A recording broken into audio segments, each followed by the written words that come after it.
Hello बच्चों, CBSE explosion channel पर आपका हार्दिक स्वागत है। आज सीबीएसई एक्सप्लोजन पर आशिमा महाजन अपनी 7वीं वीडियो अपलोड करने जा रही है, जिसका टॉपिक है बच्चों उपसर्ग। उपसर्ग पता है आपको क्या होते हैं? नहीं पता? चलिए वीडियो के अंदर चलते हैं और जानते हैं आज प्रीफिक्स क्या है। जी हाँ, उपसर्ग। उपसर्ग का मतलब होता है प्रीफिक्स। प्रीफिक्स क्या होते हैं? प्री का मतलब क्या होता है? पहले, और फिक्स का मतलब जोड़ना। तो पहले जोड़नेंगे जो शब्द वही उपसर्ग है।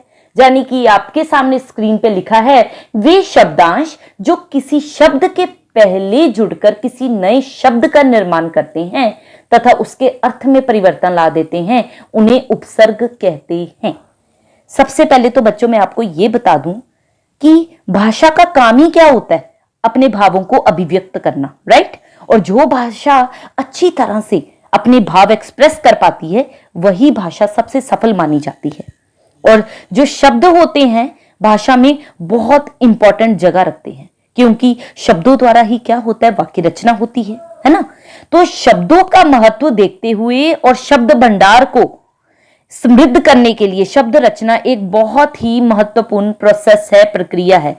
रचना के आधार पर अगर हम देखें, हिंदी भाषा में शब्दों के 3 प्रकार होते हैं, एक रूढ़ शब्द, एक यौगिक और एक योग रूढ़, है ना? ये आपने पिछली क्लासेस में पढ़ा होगा। चलिए इससे आगे अब आपको 9th क्लास में आके पढ़ना है कि शब्द रचना होती कैसे है। तो शब्द रचना मुख्य रूप से 4 प्रकार से होती है: उपसर्ग द्वारा, प्रत्यय द्वारा, संधि द्वारा, समास द्वारा। संधि आप 8वीं तक पढ़ते आए हैं, उपसर्ग आज पढ़ने जा रहे हैं, इसके बाद प्रत्यय पढ़ेंगे, इसके बाद समास भी पढ़ेंगे। ठीक है बच्चों?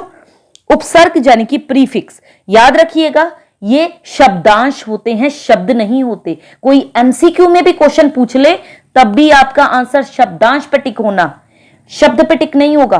तो उपसर्ग शब्दांश होते हैं, शब्द नहीं होते हैं बच्चों। ठीक है, मैं आपको एक एग्जाम्पल सुना रही हूं, ध्यान से सुनिए। बच्चे बगीचे में घूम रहे हैं, उन्हें फूलों की खुशबू अच्छी लग रही है। राजन ने एक अधखिला फूल तोड़ने का प्रयत्न किया। ऐसा करते हुए उसे माली ने देख लिया। माली ने कहा, फूल तोड़ना गैर कानूनी है। प्रकृति के प्रति हमें सद्भावना रखनी चाहिए तथा प्रकृति की सुरक्षा करनी चाहिए। अब आप सोचेंगे कि मैम हमें ये कौन सी स्टोरी सुना रही हैं? तो जितनी भी आपको स्टोरी सुनाई ना बच्चों, उसमें उपसर्ग छुपे हुए थे हमारे। अब कैसे? उपसर्ग जो होते हैं, बच्चे बगीचे में घूम रहे हैं, उन्हें फूलों की खुशबू अच्छी लग रही है। अब खुशबू वर्ड जो है, इसमें उपसर्ग है हमारा खुश और मूल शब्द है बू, तो उपसर्ग युक्त शब्द बन गया खुशबू। ओके, फिर मैंने बोला राजन ने एक अधखिला फूल तोड़ने का प्रयत्न किया। अधखिला, अध हो गया आपका उपसर्ग, मूल शब्द मेन वर्ड क्या निकल रहा है उसमें? खिला। तो उपसर्ग से जोड़ के जो शब्द बना वो बन गया अधखिला। प्रयत्न, प्र हो गया आपका उपसर्ग, यत्न हो गया आपका मूल शब्द और उपसर्ग युक्त शब्द बन गया प्रयत्न। ठीक है, माली ने कहा फूल तोड़ना गैर कानूनी है। अब गैर कानूनी में गैर हो गया आपका उपसर्ग, मूल शब्द हो गया कानूनी, उपसर्ग युक्त शब्द बन गया गैर कानूनी। प्रकृति के प्रति हमें सद्भावना रखनी चाहिए। सद्भावना, सद हो गया आपका उपसर्ग, भावना हो गया आपका मूल शब्द, मेन वर्ड। ठीक है, जिससे जुड़ के उपसर्ग युक्त शब्द बना सद्भावना। उसके बाद प्रकृति की सुरक्षा करनी चाहिए, यानी कि सु हो गया उपसर्ग और रक्षा हो गया मूल शब्द। तो उपसर्ग जोड़ने से मूल शब्द का अर्थ बदल जाता है। उपसर्ग में हमें इसी बात का ध्यान रखना है बच्चों कि मूल शब्द सही निकल रहा है या नहीं। जैसे काश शब्द में अगर मैं बड़ा आ उपसर्ग लगा दूं तो आकाश बन जाएगा, जिसका अर्थ हो गया नभ, गगन, है ना? तो काश हो गया आपका मूल शब्द और नभ शब्द पूरा अर्थ दे रहा है।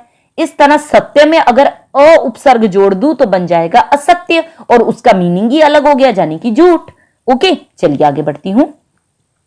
मोटे तौर पर इतना समझना है कि उपसर्ग शब्दांश होते हैं, शब्दों के पहले लगकर शब्द के अर्थ में परिवर्तन ला देते हैं।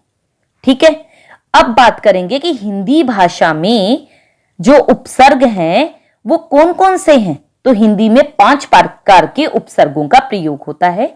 सबसे पहले संस्कृत के उपसर्ग आते हैं, फिर हिंदी के उपसर्ग आते हैं, फिर अरबी फारसी के उपसर्ग आते हैं, फिर उपसर्ग की भांति प्रयोग किए जाने वाले संस्कृत के अव्यय और फिर अंग्रेजी के उपसर्ग। अब चलते हैं सबसे पहले संस्कृत के उपसर्गों की तरफ।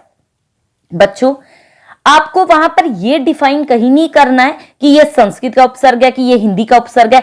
सिंपल से हम आपसे यही पूछेंगे, अधि उपसर्ग से 2 शब्द बनाएं, तो आपने अधि उपसर्ग से 2 शब्द बना के दे देने हैं हमें। अधिनायक है, अधिपति है, अधिराज है ना। जहां हम आपसे पूछेंगे चलिए अध्यक्ष में से फटाफट से उपसर्ग अलग कीजिए, मूल शब्द अलग कीजिए, तो बच्चे को पता होना चाहिए कि हमारा उपसर्ग ही कौन सा अध्यक्ष में। तो अध्यक्ष में उपसर्ग निकलता है अधि और अक्ष हो गया आपका मूल शब्द। तो आपको मूल शब्द निकालना बहुत जरूरी है, मूल शब्द निकालना आना चाहिए सबसे पहले। चलिए मैं शुरू करती हूं संस्कृत के उपसर्गों से। तो सबसे पहले मेन उपसर्ग है हमारा अ। अ उपसर्ग से क्या क्या बनता है? अगम बन गया, अचल बन गया, अधर्म बन गया। मतलब पीछे का जो शब्द होगा उसका भी अपना एक मीनिंग होना चाहिए, मीनिंगफुल होना चाहिए वर्ड, ये नहीं कि कुछ भी बना दे, है ना। अ, अगम, अचल, अधर्म, अजन्मा, ये वर्ड्स बना दिए हमने। अब अन उपसर्ग दिया है तो अन उपसर्ग से हमने बना दिया अनादर, अनागत, अन से, ठीक है। अनमोल बना सकते हैं, अनपढ़ बना सकते हैं, अनुपस्थिति बना सकते हैं, बहुत सारे वर्ड बना सकते हैं अन से सिर्फ, ठीक है। अनिच्छा बना सकते हैं। तो ये बच्चों को अपनी वोकैबुलरी स्ट्रॉन्ग करनी है सबसे पहले कि हिंदी में कौन कौन से वर्ड्स हैं जिनको हम उपसर्गों में प्रयोग कर सकते हैं। अगर हमें ये उपसर्ग दिया है तो हम कौन कौन से शब्द बना सकते हैं। लेकिन शब्द वही बनाइएगा जिसका बाद में कोई मीनिंग निकले, यानी कि उपसर्ग को अलग करने के बाद मूल शब्द में अगर कोई मीनिंग निकलता है वही सक्सेसफुल आपका उपसर्ग युक्त शब्द होगा। जैसे अति है, अति से क्या शब्द बनेगा? अब अति से देखिए अतिचार हो सकता है, अतिरिक्त हो सकता है ना। लेकिन अगर मैंने आपको बोल दिया कि बताइए बच्चों अत्यधिक में या अत्याचार में क्या उपसर्ग निकल रहा है, तो आप तो अत्य को अलग कर देंगे, आप कहेंगे मैडम अत्त हो गया उपसर्ग और बाकी जो बचा वो हो गया आपका मूल शब्द। तो बेटा यहां तो मूल शब्द ही गलत निकल रहा है, यानी कि वी आर रॉन्ग, राइट। तो अत्यधिक में याद रखिएगा अति आपका उपसर्ग है और अत्याचार में भी अति आपका उपसर्ग है और मेन शब्द क्या निकल रहा है यहां पर? अधिक, यहां पर आचार, ओके। इसी तरह अधि उपसर्ग दिया है, अधिनायक बन गया, अधिपति बन गया। लेकिन मैंने तो टेढ़ा करके पूछ लिया अध्यक्ष में से बताइए उपसर्ग क्या निकल रहा है, तो अध्यक्ष में अधि हो गया आपका उपसर्ग, अक्ष हो गया आपका मूल शब्द। तो मूल शब्द की पहचान बहुत जरूरी है आपके लिए। सबसे पहले निकाला कीजिए मूल शब्द किसी भी वर्ड में से, उसके बाद जो बचे वो उपसर्ग, ठीक है। अनु, अनु से अनुकूल है, अनुज है, अनुक्रम है। अप से अपमान बन गया, अपशब्द बन गया, अपराध बन गया। इसी तरह अभी है। चलिए आगे बढ़ती हूं। नेक्स्ट हमारा है बड़ा आ, यानी कि आस उपसर्ग लगाकर हमें शब्द बनाने हैं। तो आ से हमें आजन्म बन सकता है, आमरण बन सकता है, आजीवन बन सकता है, आचरण बन सकता है, आधान बन सकता है ना। आदान में ही आप देख लो, ये लिखा मैंने आदान, तो दान शब्द अलग हो गया, ये मूल शब्द हो गया, और आ हमारा उपसर्ग अलग हो गया। इस तरह आपको करना है, ठीक है बच्चों। चलिए आगे बढ़ती हूं। उत्त है, उत्त में उत्तम भी दिया है, उत्थान भी दिया है, उत्कंठा भी दिया है, उत्तम भी होता है। आप तो वर्ड यूज करते ही हो उत्तम, उत्पन्न वर्ड भी यूज करते हो, है ना। तो आपको क्या करना है, उत्तम जैसे वर्ड जब भी आएंगे तो आपको उत्त उपसर्ग अलग करना है, लेकिन त के नीचे हलंत जरूर लगाइएगा क्योंकि ये आधा अक्षर है, ओके। उत्थान वर्ड आया तब भी उत उपसर्ग अलग करेंगे, ठीक है। उत्कर्ष वर्ड भी आ जाए तब भी उत उपसर्ग अलग हो जाएगा। उसी तरह उपदेश है, उपदेश में चलिए अलग कीजिए उपसर्ग, उप अलग हो गया मैडम, और देश हमारा मूल शब्द निकल रहा है तो देश हो गया हमारा मूल शब्द, ठीक है। उसी तरह जैसे अगर मैंने ये वर्ड दे दिया आपको, दुर्जन दे दिया, दुर्लभ दे दिया, तो इसमें दुर की आवाज निकल रही है, तो दुर उपसर्ग को आप अलग कर लेंगे, र के नीचे हलंत लगाना कभी नहीं भूलिएगा, ओके। और इसमें व्यवस्था निकल गया आपका मूल शब्द, इसमें जन निकल गया मूल शब्द, इसमें लब मिल गया, लब धातु होती है ना। चलिए आगे है, उसी तरह दुष्वर्ड दिया है ना। दुष्वर्ड है जिसका अर्थ होता है बुरा, दुष्कर, दुष्कर्म, दुस्साहस। तो तो दुस्साहस वर्ड आ जाए। चलिए इसमें से उपसर्ग अलग कीजिए, तो दुस हो गया आपका उपसर्ग और साहस वर्ड हो गया मूल शब्द। चलिए आगे बढ़ती हूं। नी और निर इसी प्रकार के उपसर्ग हैं बच्चों। अब आगे हैं हमारे हिंदी के उपसर्ग। हिंदी के उपसर्गों में सबसे पहले मैंने दिया अद। अब अद से क्या बनेगा? अद से अधपक्का बन सकता है, अधमरा बन सकता है, अधखिला बन सकता है ना। तो थोड़े से वर्ड्स आपको भी एक बार पहले नजर से दौड़ाने हैं, एक बार याद भी करने पड़ेंगे। सारे वर्ड्स आप याद नहीं कर पा रहेंगे ना, तो आपको क्या करना है, सिर्फ एक बार अपनी नजर से दौड़ा लेना कि अगर हमसे ये क्वेश्चन पूछा जाए तो हम क्या वर्ड्स, दो वर्ड्स तो याद करना बनता ही है ना बच्चों, है ना। अन है, अन से अनमोल बन गया, अनजान बन गया, अनपढ़ बन गया। ठीक है, अनपढ़ में क्या हो गया? अन उपसर्ग, पढ़ धातु अलग हो गई, यानी कि मूल शब्द अलग हो गया। औगट, औगुन, औगट, तो ये सब आपके उपसर्ग हैं। हिंदी के उपसर्ग इस प्रकार। हिंदी के उपसर्गों में आपको 19 वर्ड दिए, 29 वर्ड दिए, 39 वर्ड दिए। तो इसमें क्या करना है? इसमें उन वर्ड जो है, उपसर्ग जो है वो अलग कर देना, बाकी जो बचा वो सारा मूल शब्द है। कुरूप में बच्चों उपसर्ग अलग कीजिए, तो कु आपने अलग कर दिया उपसर्ग, रूप मूल शब्द निकल रहा है उसे अलग कर लिया। ठीक है, इसी प्रकार नी है, बिन है, बर है, तो ये सारे शब्द आपको अच्छे से याद करने हैं। अरबी फारसी के उपसर्ग की तरफ आगे बढ़ती हूं। अरबी फारसी यानी कि उर्दू के उपसर्ग आ गए, तो क्या बढ़ेंगे आगे? अल है, अल से अलबत्ता है, अलविदा है। कम से कमबख्त, कमजोर, कम उम्र, है ना। और बद से बदनाम है, बदबू है, बदसूरत है। बे से बेचैन, बेकसूर, बेचारा है। ना से नाचीज है, नादान है। नादान में चलिए जल्दी से उपसर्ग अलग कीजिए, तो ना मैडम अलग कर दिया और दान शब्द अलग हो गया। इसी प्रकार हम शक्ल में हम वर्ड आपका हो गया उपसर्ग और शक्ल वर्ड आपका मूल शब्द। इसी प्रकार सर है, तो सर से क्या करेंगे? सरपंच बन सकता है ना। तो ये आपको वर्ड्स जो हैं वो याद रखने हैं, क्योंकि 9th स्टैंडर्ड में आके बच्चों को लग रहा है ये उपसर्ग बड़े डिफिकल्ट चीज है, पता नहीं, लेकिन ये तो फ्री के नंबर है बच्चों आपके। आप एक बार इस वीडियो को ध्यान से देख लीजिए। अगर फिर भी कोई दिक्कत हो, आपको लगे और एग्जाम्पल देखने हैं, तो हिंदी लर्निंग चैनल पर ऑलरेडी मेरे चैनल पर एक वीडियो अपलोडेड है, वो है उपसर्ग और प्रत्यय के नाम पर, यानी कि वो कंबाइन है। इसमें मैंने अलग अलग करके इसलिए समझाया क्योंकि बच्चे जो है कंफ्यूज हो जाते हैं।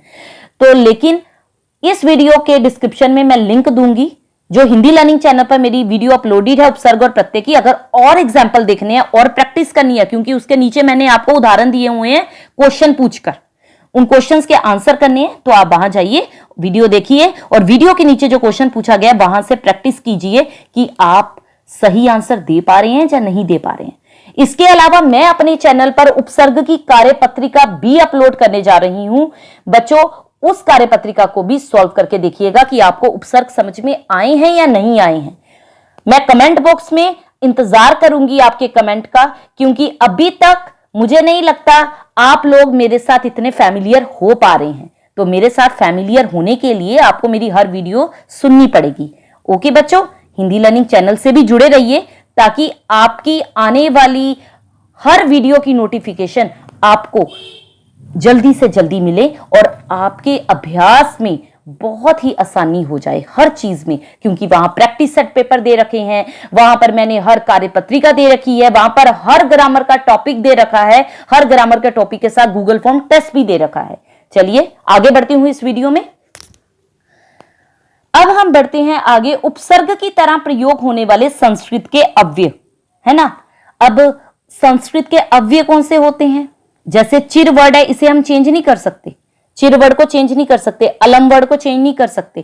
तो अलंकार वर्ड में अलम हो गया उपसर्ग, कार हो गया आपका मूल शब्द। पूरा तत्व है, पूरा मतलब प्राचीन, तो पूरा में उपसर्ग हो गया और तत्व हो गया मूल शब्द। उसी प्रकार बहिर्मुख है, बही आपका निकल गया उपसर्ग, मुख आपका उपसर्ग मूल शब्द हो गया। अंग्रेजी के उपसर्ग आपको दे रखे हैं।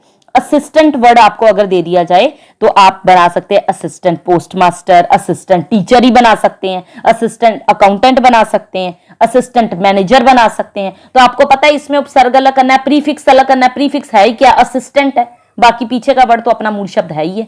उसके बाद वाइस है, वाइस वर्ड में वाइस प्रिंसिपल हो जाता है, वाइस कैप्टन हो जाता है, वाइस चांसलर हो जाता है, वाइस चेयरमैन हो जाता है ना। तो वाइस वर्ड अलग कर दिया, अंग्रेजी का उपसर्ग साफ दिखाई दे रहा है, अंग्रेजी का उपसर्ग अलग कैसे करना है। बस ये थे हमारे उपसर्ग की तरह प्रयोग होने वाले संस्कृत के अव्यय और अंग्रेजी के उपसर्ग। अगर आपको इस तरह के शब्द आ जाएं जिसमें दो दो बार उपसर्ग निकलते हैं, तब भी घबराना नहीं है। निराकरण है, निराकरण में क्या हो रहा है, एक तो निरुपसर्ग निकल रहा है ना इसमें, निर है ना, उसके बाद बड़े आ की मात्रा आ रही है, तो बड़े आ की मात्रा के लिए मैंने यहां पर बड़ा आ लिख दिया। निर धन आ और धन करण, करण आपका मूल शब्द हो गया। उसी तरह अनियंत्रित में अ आपका उपसर्ग है, नी भी आपका उपसर्ग है और मूल शब्द हो गया आपका यंत्रित। ठीक है। उसी तरह असुरक्षित है, अ भी आपका उपसर्ग है, सु भी आपका उपसर्ग है, रक्षित हो गया मेन वर्ड यानी कि मूल शब्द। चलिए आगे बढ़ती हूं। ये कुछ महत्वपूर्ण उपसर्ग हैं, महत्वपूर्ण इस सेंस में कि अगर आपको ये उपसर्ग दे दिए जाएं तो आप क्या क्या शब्द बनाएंगे। चलिए फटाफट से एक नजर दौड़ा लेती हूं। छोटे अ से क्या बनेगा बच्चों, जल्दी से बताइए। छोटे अ से अभी आपको सिखाया, अधर्म बन गया, अकाल बन गया, जिसमें से अकाल में काल वर्ड अलग हो रहा है और अ उपसर्ग अलग हो रहा है। उसी प्रकार बड़े आ से क्या बनेगा बच्चों, जल्दी से बताइए। आजन्म, आमरण, आजीवन, है ना, जीवन वर्ड अलग हो गया और आ उपसर्ग अलग हो गया। उसी प्रकार अति वर्ड दे दिया जाए तो अभी आपको सिखाया मैंने, अतिरिक्त है, अत्यधिक है ना। अधि से अधिपति भी बताया, अधिराज भी बताया। तो इस तरह उत से क्या बनेगा बच्चों, उत से अभी बताया, उत्पन्न, उत्कंठा, उत्तम, उत्कर्ष, है ना, आगे आंसर भी दिए हैं। अनु से क्या बनेगा, अनु से बताइए, फटाफट बताइए, अनु से क्या बनेगा शब्द आपका।